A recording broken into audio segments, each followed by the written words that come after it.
reception yesterday during the fight scene of Beauty and the Beast. Is this your wheelhouse now? Is this the kind of thing that you really want to do? You know, I'm happy that I have the opportunity to do it now. I don't necessarily want to do it all the time. And like when I think about a strong woman, I don't think it's just somebody who can kick people. Like I really think that there's a lot that a woman has to go through to gain that strength in her life. And I feel like that's part of the journey. So I'm happy that I actually have the opportunity to be in the position that I can build a character that could become very strong. And I think that even I've played a victim a lot in my life, and I'm just really excited that even metaphorically, I can go and be kick-ass. You know, like even if as a metaphor, I think that shows strength, that she can be proactive and take care of herself. All right, let's go to your questions. Is there anyone? Go ahead. Hello. Yes. First off, thank you very much, all of you, for being such great role models for the up-and-coming generation of women. My question is for the whole panel. As women in the entertainment industry, are there other women whose work you really enjoy? Producers, writers, other actresses? Yeah. Everybody here. Yeah. Action items. Do you have an action idol?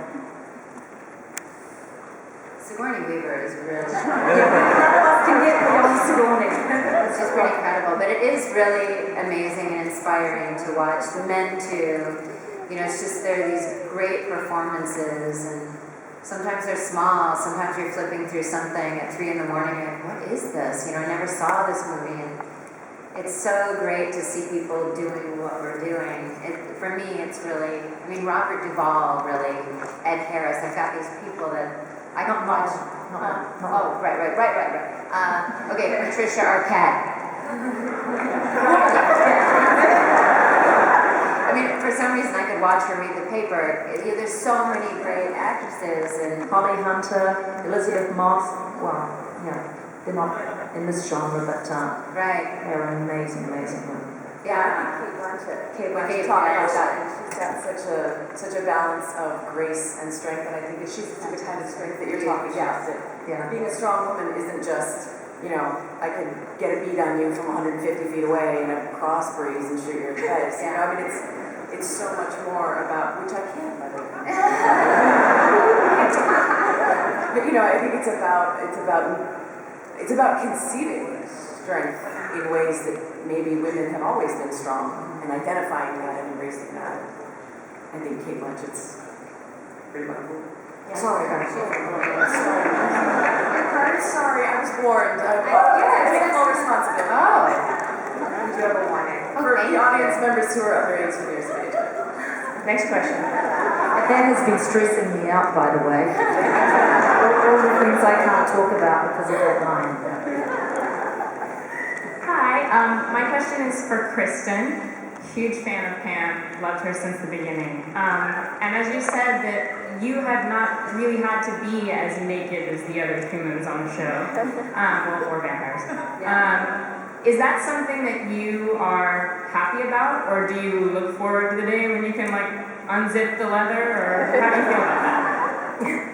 You know, if I have 3 months warning, or at least a month where I can go to the gym a lot more, I'm fine with it. But, you know, I can't have a spray tan. That's one of the other things that made me feel okay about being naked in the past. But it's really all vanity in my head about being nude. I had the scene with Alex in bed, and this year, and it just said in the script, you know, I'm in bed, I get out of bed, I put on my robe, and I thought, oh, okay, like that's not going to be huge, you know, nudity, and I could have a spray tan. It was my human story. And I was telling my husband, you know, I feel pretty good about being naked in front of Alex because he loves me, and he, you know, isn't going to critique my physique, but the crew. And my husband had this blank expression, and I thought, uh-oh, I shouldn't have said I'm comfortable with Alex seeing me naked. And I kept saying, well, what are you thinking? And he finally said, the 12 million people who watch the show. And I realized that it was, we shoot 6 months ahead of airing. So I feel like we do the show for our buddies. So, I was like, oh God, and then I really got in the gym, but, and then nothing ended up showing. So it hasn't been my choice either way. And every year I keep thinking, oh man, my numbers gotta come up one of these days. But they're great, and we're all much healthier for being on this show. We all work out a lot more. We eat a lot more vegetables, so it's added years to my life, I'm sure. Next question. Hi. What do you think is the biggest issue facing women's rights today?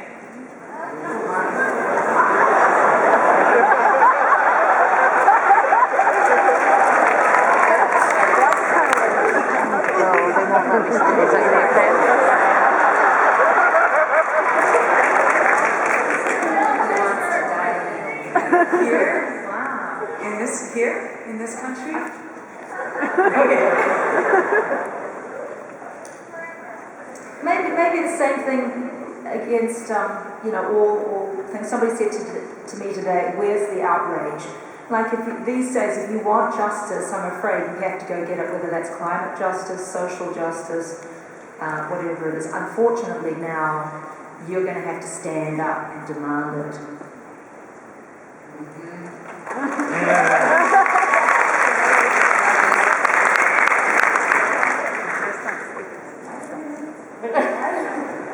I think that's an amazing question.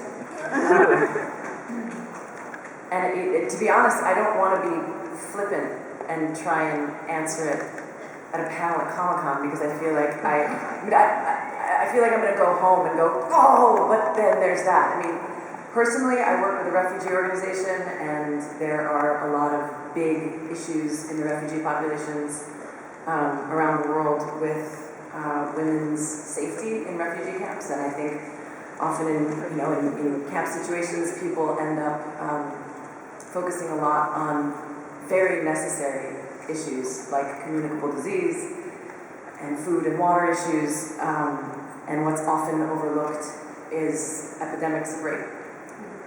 So that's something that's in my mind at the moment. Obviously, I don't think that's necessarily a huge issue in the United States. At 4 in the morning, I'm going to wake up and go, oh, that's what the answer would have been. And I think that's really fair too, because I feel the same way. It's like you do want to be taken seriously, especially if you're honest. There's people sit on the fence not because they want to sit on the fence, but because you want to make sure that you understand what it is that you're talking about, and you want to make sure that you can back up what it is that you say. I think that's why, which sounds like a cop-out, and I promise you it's not. Yeah, it feels like it's an issue that needs to be discussed. It feels like it's not something that we could state, this is the biggest issue for women right now. I feel like if we could all get together and chat about it and really work it through, because like what Sarah's saying is true. There's global issues, there's things that are happening in more developed nations and in less developed nations. You're looking at stuff that's gone on forever, and I think that the issues that are happening on the level you're talking about are probably reflected in the United States as well, but on a different scale. But it's like, it feels like it's so touchy, like we could step anywhere and there's a landmine in this discussion. And that's issues, and you asked about rights, but as far as issues go, there's this, I don't know if you guys watch TED Talks, but there's a great TED Talk with, they're great, aren't they? With, I'm going to say Elizabeth Gilbert, but I've mucked it up. Who wrote Eat, Pray, Love? That's correct. Yes, that's correct. And she gives this talk, and she's good, and she says, for the first time ever, we are a generation of women looking to no one. Like we have nobody who's come before us as a role model to tell us how to do all of these things that all of a sudden we're doing. We have like our parents were like only really the first generation that it's like okay to divorce. like my mother is a single mother who runs her own company, and like when I was 10, that wasn't common at all. So we're now sort of like finally going, well, I want a career, and I have children, and I'm like capable of doing this, and I don't need a man for that, and I don't have to get married, and I can have a baby whenever I want to, and I can do this. But we're also like juggling this, and there's absolutely nobody to look at and nobody to turn to. And she said, and it's worth looking at if you're interested, because I think that we don't think about that enough. To go, wow, we really are the trailblazers. Like we are the first people to be really facing all of that kind of stuff. Anyway, but that's like an issue, not a right.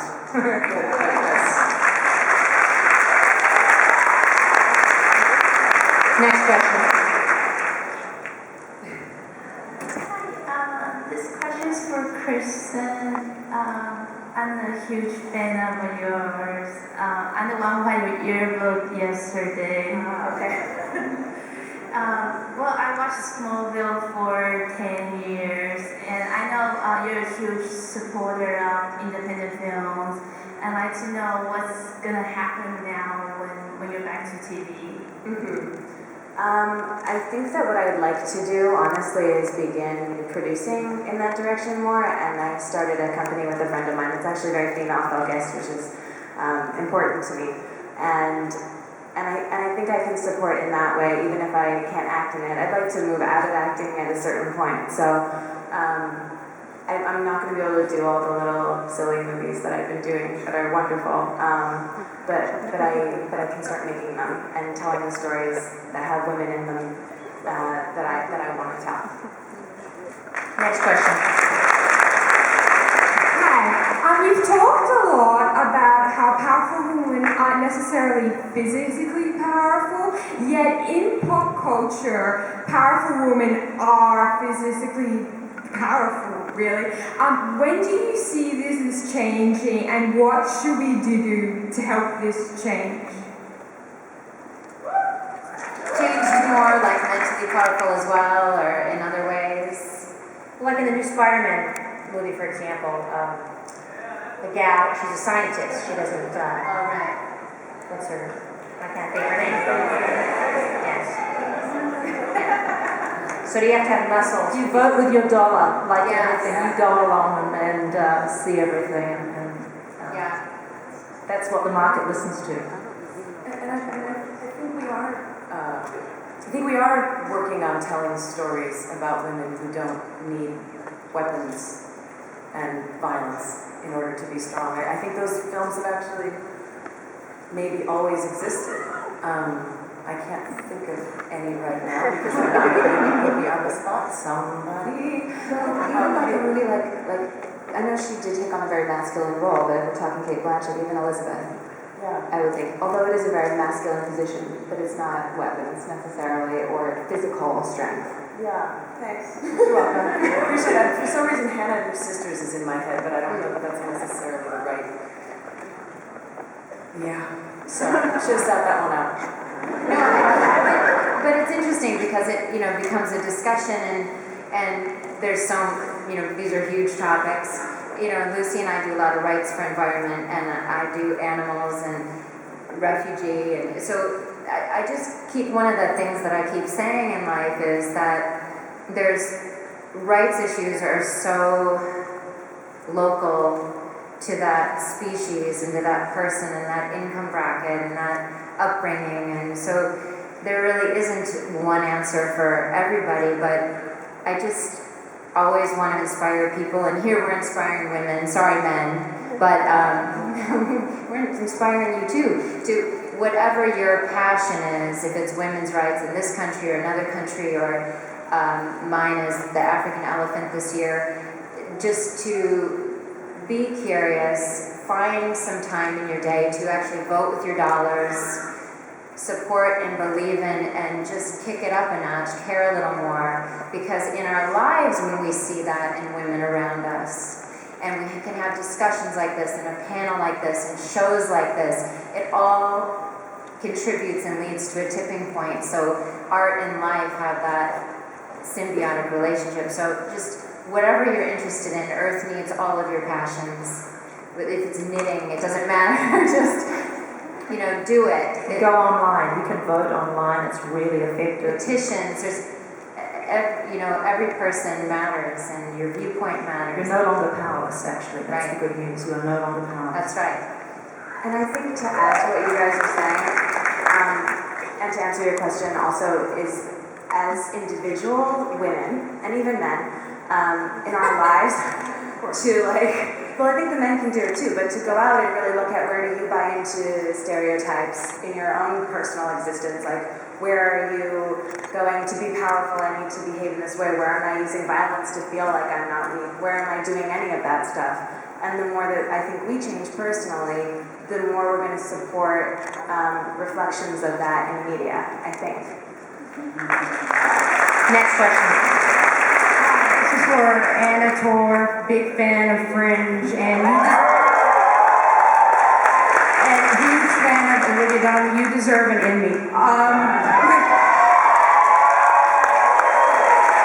My question is, where do you think Olive is in 2036, and any idea about our Olivia in the future?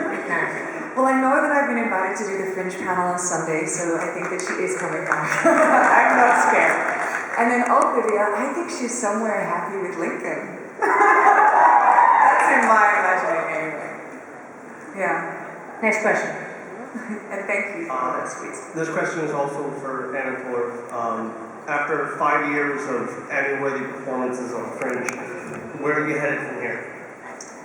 I'm so grateful that we've got the opportunity to go into season 5 knowing that this is our final season. So right at this point, I just want to finish the game, And I think that all the departments are wanting that too. I think that the writers are wanting to deliver a good ending, and they're wanting to serve the show and the audience that have been following us.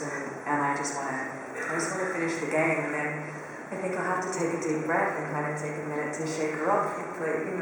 You play someone for a few years, and it takes a little bit of time to let go. So I'll take a deep breath and look to the future.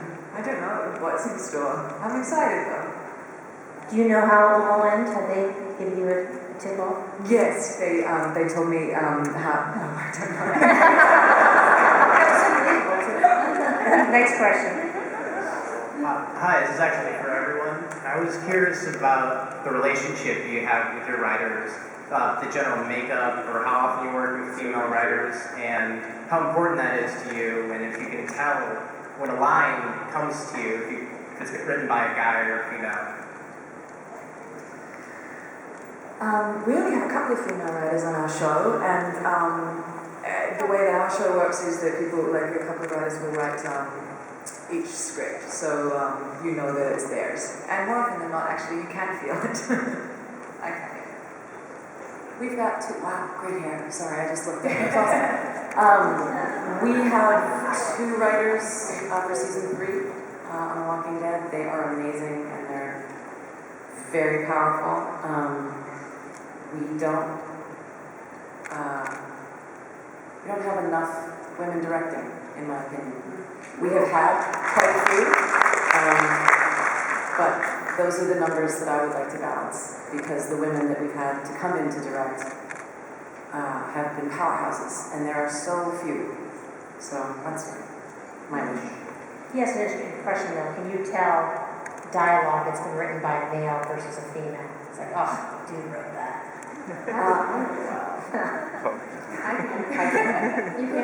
I can tell dialogue that's written by a parent or not a parent. About kids. I think there's a very specific voice, and I think it's definitely challenging for men to write for women. But I'm part of a film series right now that was written by a woman. The book series was written by a woman, Stephanie, and then Melissa Rosenberg wrote the screenplay. So there's a lot of women. I feel like this is a point that I keep repeating. A lot of women, in my life are surrounding that, as well as the first Catherine Hardwick directed the first Twilight. So. We have 6 writers right now, 2 of them are women, but I can't tell the difference. They all kind of have their own style, but I can't tell, gender differences. And then we're very female friendly, because the books were written by Charlene Harris, who's like the sweetest, cutest little, she looks like your aunt, you know, the stuff comes out of her. So, you know, it's pretty, we've got a great group over there that's pretty even. And maybe writers are quite sensitive for the most part anyway, like that male writers are a little bit womany anyway. I'm going to tell you, I said that. All right, the hottie with the red hair, how about you? Go ahead. This question is for Kristin. I love seeing Pam and her new responsibility as a maker. Yeah. Do you see her and Tara pursuing a romantic relationship? I have been really asking that question as well. And, you know, because we can all do the math, but they don't tell me anything. And I can only, but what we've been playing with this year that's been so fun is that Tara and Pam are actually really similar. So, of course, I've got to best her and knock her back quite often. But we can't help but sort of toy with that in our actors' minds. But the writers and the creators don't give us a clue of what's coming up. So it's a little bit of a funny thing. You figure they'll tell you if you're playing the wrong thing. But, you know, you go with these things in your head and, you know, maybe it inspires the writing, I don't know. But I'd love to see Pam has to hook up with someone at some point. You know, it's probably going to be a girl. So I'd love to see who it is. I want to see who I'm going to be, you know, with. Next question. Time for one more. Hi. My question is for Anna, because I love you, and my sister and I flew all the way from Argentina to see you.